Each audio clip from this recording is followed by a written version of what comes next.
En los pueblos de raigambre católica como el nuestro, la figura de los Reyes Magos es un elemento asociado con diversos mitos y tradiciones navideñas.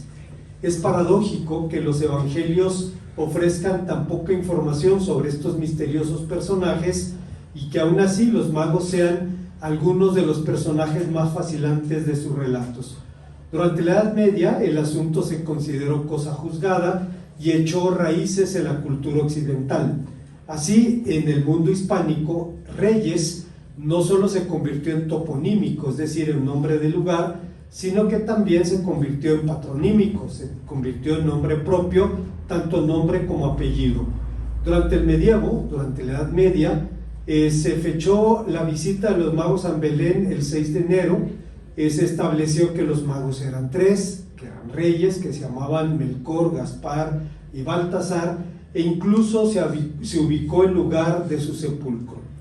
Obviamente, la base de semejantes afirmaciones son fábulas, un hecho que no es necesario esforzarnos por demostrar, pero al margen de esta clase de mitos, la visita de los magos a Belén dio lugar al registro de dos sucesos realmente históricos, a saber, el lugar del nacimiento del Señor Jesús en la aldea de Belén, según Miqueas 5:2, y la datación del acontecimiento en los últimos días de la vida de Herodes el Grande.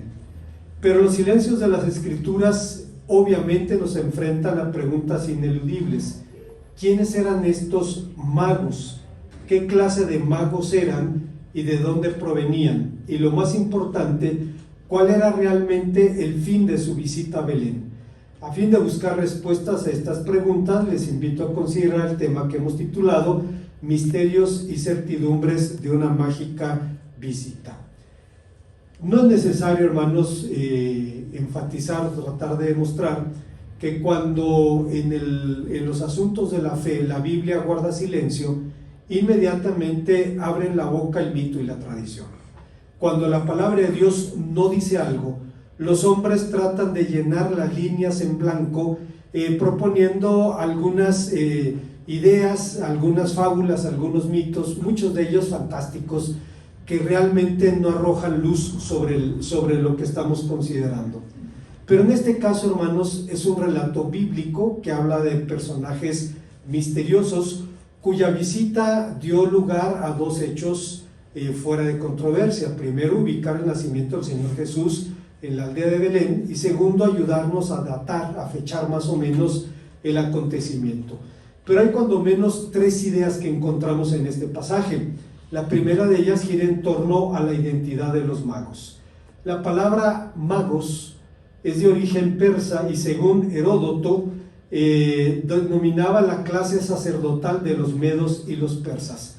En los días de Darío el Grande, en el siglo V a.C., después del tiempo de Esdras y Nehemías, dicha casta intentó hacerse del poder en Persia, algo que parece una obsesión para los grupos religiosos, tratar de conseguir el poder, pero al fracasar en su intento lo abandonaron para dedicarse exclusivamente a tareas sacerdotales. La naturalidad con la que los evangelios hablan de estos magos es evidencia de que en tiempos del Nuevo Testamento el contacto entre los griegos y los medos era ya antiguo. Mucho antes de que los libros tardíos del Antiguo Testamento hablaran de esta región del mundo en pasajes como el libro de Ezequiel capítulo 1, capítulo 38, Esdras capítulo 1, Daniel capítulo 6, los libros históricos dieron fe del contacto entre ambos pueblos en el marco de la cautividad. Allá por el año 722 a.C., en tiempo en que Israel fue llevado a la cautividad a Siria, la palabra de Dios diría en 2 Reyes 17:5 que el rey de Asiria tomó a Samaria y lo llevó tomó a Israel y lo llevó a Samaria. El rey de Asiria tomó Samaria y lo llevó cautivo a Siria y lo puso en Jalá, en Jabor, junto al río Gozán, en las ciudades de los medos. Pero estos pueblos, aunque eran mayoritariamente monoteístas y creían, por ejemplo, en el deber de hacer el bien, desechar el mal, la nobleza del trabajo, etc. Tenían diferencias irreconciliables con los hebreos, y la mayor de ellas es que el judaísmo plantea un monoteísmo radical. No deja lugar a nadie y a nada que comparta la gloria con Dios. Hace muchos años, cuando estaba entre nosotros el hermano Bruce Kyle, un psicólogo educativo norteamericano, jubilado, que vivía aquí en la ciudad de Querétaro, nos reuníamos para tomar café una vez al mes y platicábamos de muchas cosas, y él siempre me hacía preguntas que yo no le podía responder y le decía, déjame lo investigo y después platicamos otra vez. En alguna ocasión yo le pregunté, le dije, en Estados Unidos, en las regiones donde hubo presencia católica hay formas de sincretismo. La brujería en el sur de Estados Unidos, desde California hasta Texas, el vudú en Luisiana, donde hubo presencia francesa, la santería en la Florida, donde los cubanos dejaron su huella. Y yo le preguntaba, pero en los lugares de la Unión Americana donde no hubo presencia católica, las personas de origen africano desarrollaron alguna forma de sincretismo. Y él me dice, claro que no, porque la fe evangélica no te deja un milímetro para que Dios comparta su gloria con nada. Cuando vas a la palabra de Dios encuentras que Dios no comparte su gloria, y estas personas llegaron del paganismo, es triste, fueron esclavizadas, se convirtieron en cristianos, llegaron a ser mejores cristianos que sus amos, y a final de cuentas es un elemento importante de la identidad de las comunidades afroamericanas. Ahora, la iglesia es el elemento clave de la comunidad. Todo gira en torno a la iglesia. Los cantantes famosos, todos pasaron por la iglesia, cantaban en la iglesia, y muchas personas que después llegaron a figurar en la política, en movimientos sociales, iniciaron también en las iglesias. Eran personas que entendían que Dios no compartía su gloria con nada y con nadie, y no había lugar para eso. En estas condiciones, aunque había valores que los medos enseñaban, la principal diferencia con los hebreos era el monoteísmo radical. Por tal motivo, resulta inadmisible que el llamado Evangelio árabe de la infancia remita a la revelación del nacimiento del Mesías a una profecía de Zoroastro. Pero ¿cuándo ocurrió esta visita? Si Herodes el Grande murió en la primavera del año 4 a.C., podríamos pensar en que el Señor Jesús nació más o menos a más tardar en el año 5 a.C. Ya ustedes saben que el calendario actual no exactamente sigue un rigor histórico. Fue una época, sin embargo, de enorme efervescencia escatológica. La gente sabía y creía que algo iba a pasar en Palestina. En el mundo mediterráneo había un poderoso moverse de Dios, y encontramos incluso testimonios en fuentes paganas de esto. El historiador romano Cayo Suetonio dice: estaba establecida y difundida en todo el Oriente la antigua creencia de que en aquella época el destino de los hombres de Judea sería gobernar el mundo. Lo dice Cayo Suetonio en la vida de los 12 Césares. Por otra parte, Publio Cornelio Tácito decía: había la convicción de que en aquella época el este crecería en poder y gobernantes de origen judío adquirirían un imperio mundial. Y no es extraño entonces que Flavio Josefo, un historiador judío de ese tiempo, dijera también que en aquella época se sabía que uno de su raza se convertiría en gobernante del mundo habitado. ¿Cómo entender este fenómeno? ¿Cómo entender que no solamente entre los judíos, que esperaban claramente la venida del Mesías, sino en el mundo pagano hubiera la certidumbre de que algo iba a pasar en ese tiempo? Bueno, hermanos, el Evangelio según San Juan dice: por boca del Señor Jesús el viento sopla y oye su sonido, mas no sabes de dónde viene ni a dónde va. La misma palabra para viento es la palabra para espíritu, en griego es la palabra pneuma, y es la que el Señor utiliza en un juego de palabras. Está diciendo que el Espíritu Santo se mueve como el viento y no lo puedes controlar ni le puedes impedir su acción, y Él puede hacer lo que Él quiere en el mundo de acuerdo a la voluntad del Padre. Pero volviendo a nuestro relato, ¿de dónde surgieron los nombres de los magos, el color de su piel, su nacionalidad y hasta sus medios de transporte?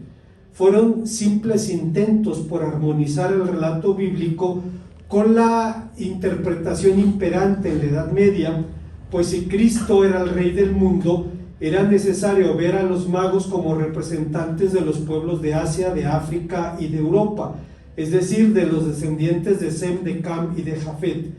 Estos visitantes, se pensaban, debían ser reyes, pues ¿acaso no había dicho el profeta Isaías en el capítulo 60, versículo 3 de su profecía: y andarán las naciones a tu luz y reyes al resplandor de tu nacimiento? Estrictamente hablando, Tertuliano, un padre apostólico del siglo II, fue el primer autor cristiano que confirmó la identidad o declaró la identidad real de los magos. Finalmente, la idea de que eran tres se derivó obviamente del número de presentes que se le presentaron. Aunque Orígenes, un padre griego del siglo III, proponía ese número derivándolo de los tres varones que visitaron al patriarca Abraham allá en el encinar de Mamre, según el libro de Génesis capítulo 18. Sin embargo, la Biblia calla sencillamente esta información, pues es irrelevante frente al propósito superior del viaje de los magos. Esto nos lleva a la segunda enseñanza del pasaje. El texto puede hablarnos también acerca o insinuarnos también acerca de la procedencia de los magos. Dijimos hace un momento, hermanos, que cuando la Biblia guarda silencio, el mito y la tradición abren la boca. Así, al señalarse el Oriente como el difuso lugar de la procedencia de los magos, surge de inmediato la pregunta: ¿de dónde? ¿De Arabia, de Babilonia o de Persia? Hay un fenómeno muy interesante, y es que generalmente en el Antiguo Testamento, cuando se habla de estos pueblos y de sus invasiones, se habla de pueblos que vienen del norte, y estrictamente hablando, según el mapa, no estaban en el norte. Pero debemos recordar que Palestina está rodeada de dos océanos, uno de agua salada y otro de arena, el desierto arábigo. Y entonces, en la famosa media luna fértil, la única manera de llegar a Palestina era por el norte.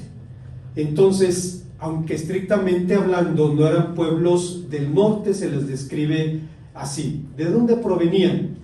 Como dijimos anteriormente, en la Edad Media se afirmó que los magos eran de India, de Egipto y de Grecia, y que habían sido incluso bautizados por el apóstol Tomás, que tras su muerte, sus restos fueron descubiertos por Santa Elena, la madre de Constantino, y llevados a la Basílica de Hagia Sofía en Constantinopla. De allí, cuando Constantinopla iba a ser tomada por los turcos, se tomaron los huesos, fueron llevados a Colonia. Sin embargo, otra vez, hermanos, estos son fábulas medievales. Un buen ejemplo de esa obsesión necrófila pero lucrativa con los restos de los muertos. Esto en tiempos de Martín Lutero era algo bastante común. Las iglesias y los príncipes alemanes querían tener reliquias de santos en sus iglesias porque eran lugares de peregrinaje, y Martín Lutero, como profesor de la Universidad de Wittenberg, incluso hacía burla de eso cuando decía: respecto a las reliquias, en Alemania tenemos lo mejor de lo mejor. 18 de los 12 apóstoles están enterrados en Alemania, decía, porque había 18 iglesias que decían que tenían los huesos de los apóstoles. En los Hechos nunca hubo un consenso sobre la procedencia de los magos. Orígenes decía que eran de Babilonia, Justino Mártir, que eran de Arabia, Juan Crisóstomo, Cirilo de Alejandría, Clemente, Diodoro de Tarso, decían que era de Persia. Pero ¿eran magos en realidad? Sí lo eran, pero no en el sentido que hoy día entendemos. Los magos eran la contraparte perdón, a los levitas en Israel, de manera que resulta sintomático que en el contexto del Evangelio este nombre no tenga la carga peyorativa que encontramos en otros pasajes. En Hechos 13, por ejemplo, se nos habla de un hombre llamado Simón el Mago, y es censurado tanto por sus prácticas como por sus ambiciones, pero no vemos esto en el relato evangélico. Estrictamente hablando, por magia, ahora entendemos la idea y usos que tienen como base la fe en fuerzas sobrenaturales. Según esa mentalidad, algunos objetos y ritos serían capaces de producir incluso a la distancia efectos oscuros y poderosos. Es característico también de quienes creen en la magia, la idea de que el mago obra en virtud de sus propios medios, independientemente del poder de Dios y de sus leyes morales. Hay una palabra hebrea que se utiliza para magia, es la palabra kishuf, que siempre tiene el sentido de magia negra. De manera que la idea romántica de que hay magia negra, blanca, rosa, etcétera, etcétera, es antibíblica.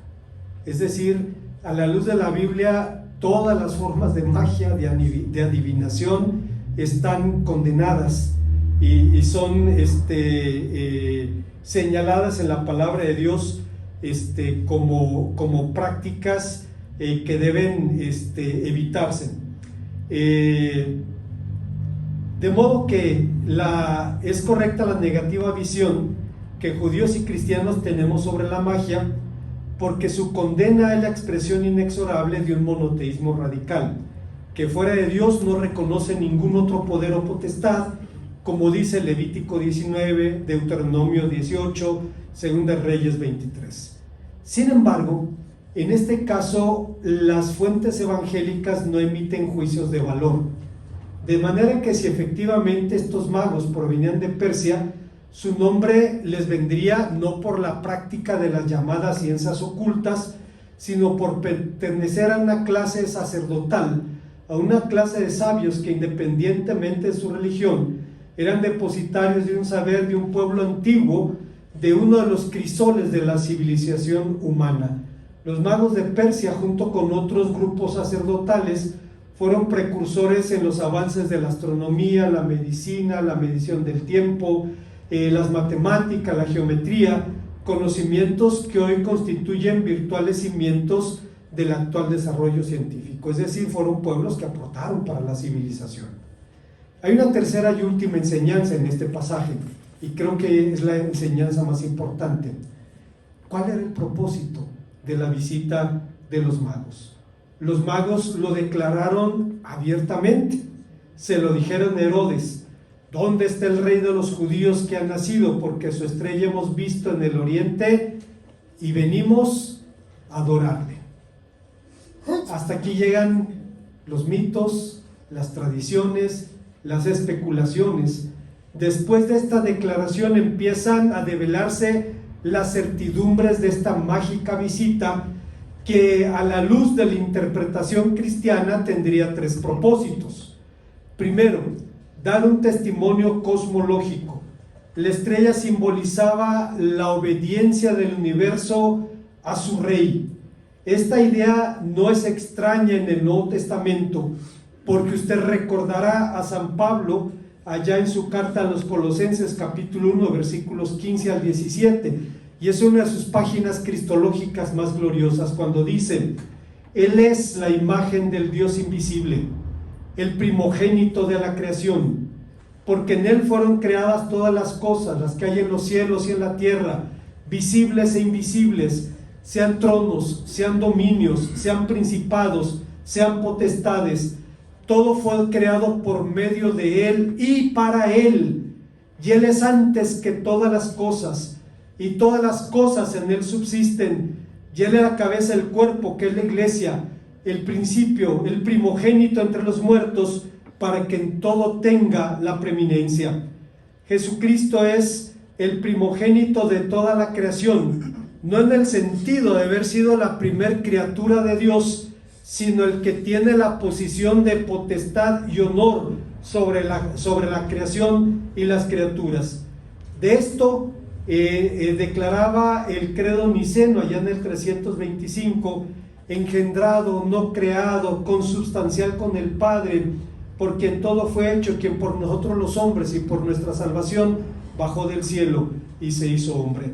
Esta afirmación apostólica significa también que Jesucristo mismo es el origen de la creación, tiene su origen, es el autor de la creación, no únicamente como el agente de la creación, sino como la meta y el fin de la creación. Y en tanto que cumple con su cometido, esta creación es sustentada por el poder de Cristo, de modo que si Cristo es el creador y el sustentador, la meta y el fin del universo, si como el salmista diría, los cielos cuentan la gloria del creador y el firmamento anuncia la obra de sus manos, ¿qué de extraño tendría entonces que en su encarnación el universo entero honrara a su rey? Hay una segunda interpretación cristiana, y es que la visita de los magos sería un testimonio universalista. El niño que fue reconocido y adorado por extranjeros era el Rey de la Gloria. Es verdad que Israel recibió los privilegios de su primogenitura. En su carta a los Romanos, capítulo 9, versículos 4 al 5, San Pablo dice que de los judíos Dios le dio al mundo a los patriarcas, a los profetas, el pacto y a Cristo también. Sin embargo, la gracia de Dios apuntaba desde el mismo llamamiento del patriarca Abraham a todas las familias de la tierra. Usted recordará que el Señor le dice a Abraham: sal de tu tienda y cuenta a las estrellas si las puedes contar, innumerables como la arena del mar, así será tu descendencia. Y dice la palabra de Dios que el Señor le dio ese pacto y le dijo: te bendeciré, serás bendición, y serán benditas en ti todas las familias de la tierra.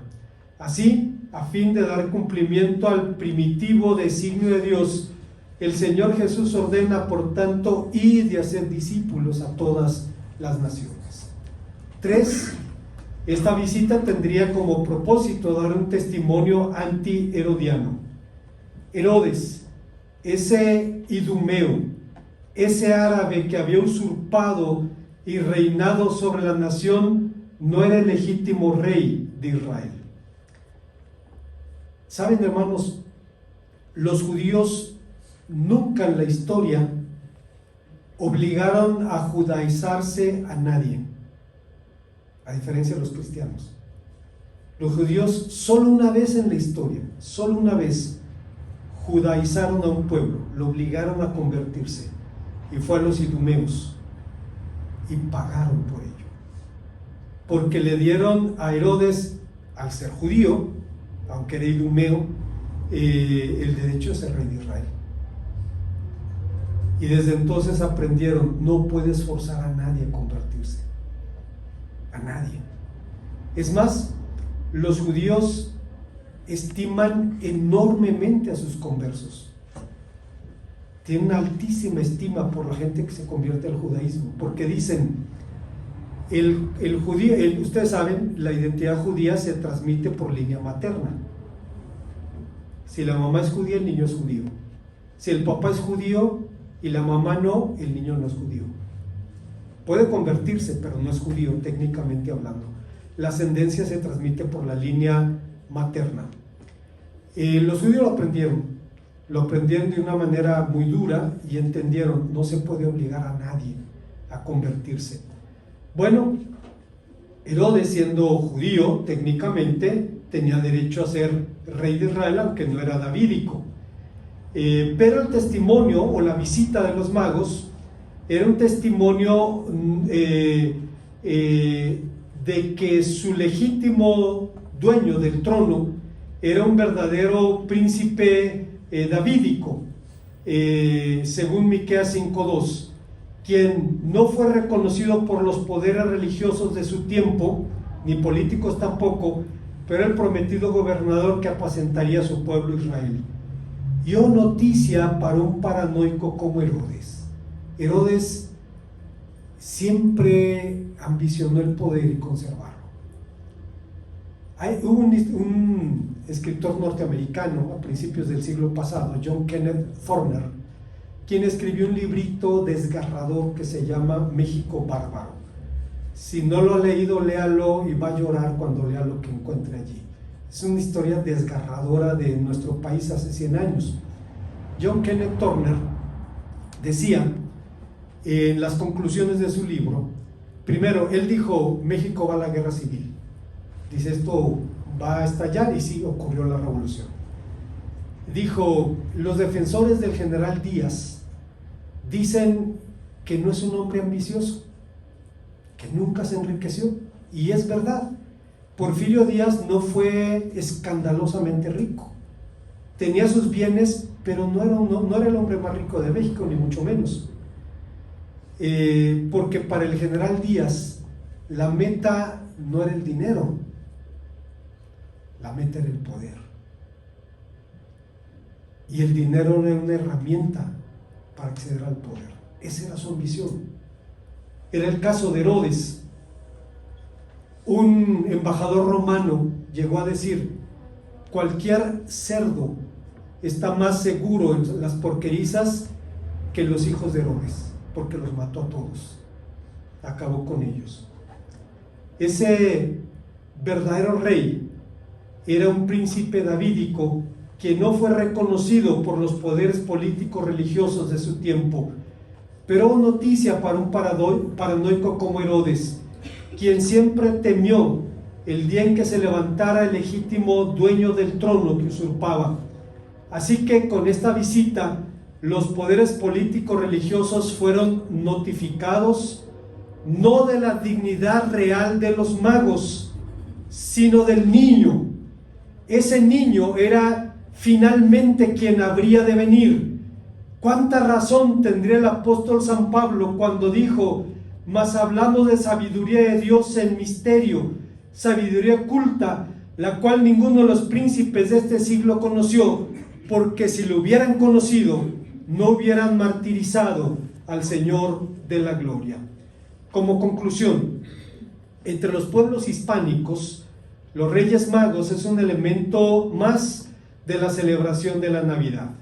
Recuerdo un poema de Rubén Darío que habla sobre los Reyes Magos, y en alguna ocasión creo que la hermana Soria, la maestra Soria, lo está repitiendo en memoria mientras yo lo citaba. No lo vamos a mencionar, pero más allá de toda fábula desarrolladas durante los primeros siglos de la historia cristiana, la visita de los magos a Belén significó un evento paradójico, glorioso para los fieles y perturbador para Jerusalén y para Herodes. Dice la palabra de Dios que cuando Herodes escuchó eso, tembló, y Jerusalén con él. Cuando Herodes escuchó el nacimiento del rey que ocuparía el trono que él usurpaba, tembló atemorizado y decidió que hacer derramar más lágrimas a Raquel salvaría su reino. Pero oh iluso paranoico, cuánto bien le hubieras hecho haber escuchado aquel otro megalómano que fue humillado por Dios hasta confesar, mas al fin del tiempo yo, Nabucodonosor, alcé mis ojos al cielo, mi razón me fue devuelta, y bendije al Altísimo, y alabé y glorifiqué al que vive para siempre, cuyo dominio es sempiterno, y él domina sobre las edades. Porque todos los habitantes de la tierra son considerados como nada. Él hace según su voluntad en el ejército de los cielos y en los habitantes de la tierra, y no hay quien detenga su mano y le diga, ¿qué crees que estás haciendo? Daniel capítulo 4, versículos 34 al 35. De modo que la declaración del propósito de la visita de parte de los magos da fin a las especulaciones. Su intención fue adorar al Rey de la Gloria. Según Orígenes, un padre griego del siglo III, los presentes de los magos tenían como propósito hablar de los oficios mesiánicos del Señor Jesús. Le ofrecieron oro porque era un rey, le ofrecieron incienso porque es el gran sumo sacerdote sobre la casa, y le ofrecieron mirra, un ingrediente necesario para embalsamar un cadáver, apuntando así al futuro sacrificio vicario del Señor Jesús. Los sabios de Oriente solo anticiparon el culto que damos este día al Señor de la Gloria. Este culto parte del reconocimiento de su dignidad real, de su divinidad, pero también de la certidumbre de que la razón última de su encarnación fue su inescrutable amor por nosotros. Ante semejante visión del poder y del amor de Dios, solo podemos responder con una entrega incondicional. Una vez más, hermanos, parte del ciclo de las fiestas de la Navidad es el Día de los Reyes. En México existe una línea invisible que parte al país en dos. En el centro y sur de México, a los niños les traen regalos los reyes, en las familias que lo acostumbran. En el norte es Santa Claus, si usted es secular, o el Niño Dios, si usted es católico. Pero está bien marcada la línea. Aunque estrictamente hablando, los niños no tienen ningún problema si Santa Claus, si el Niño Dios y si los reyes les dan regalos. Ellos los aceptan sin ninguna objeción. Pero marca la diferencia cultural. Hermanos, cuando yo era niño, los regalos eran de Navidad, el 24 de diciembre. El 6 de enero sí, algunas personas lo celebraban, pero era muy, muy raro. Es algo muy diferente en el centro de México. Hay familias que deciden no celebrar eso y está bien. A final de cuentas, hermanos, el regalo más grande y que podemos recibir, y ya lo recibimos, y es Cristo en nuestro corazón. Una visita misteriosa, personajes fascinantes, reales, de carne y hueso, cuyo propósito fue anticipar el culto que hoy en día usted y yo estamos dando al Rey de la Gloria. Oremos al Señor. Gracias, Padre, por tu palabra, porque nos permite recordar cómo, Señor, a lo largo de la historia y la revelación, tu Hijo amado ha sido objeto de reconocimiento, de honra, de culto. Y te bendecimos, Señor, por reencarnarte y por revelarte a nosotros en tu Hijo amado. Te bendecimos, Señor, por todo esto, en el nombre de Cristo, nuestro Salvador. Amén.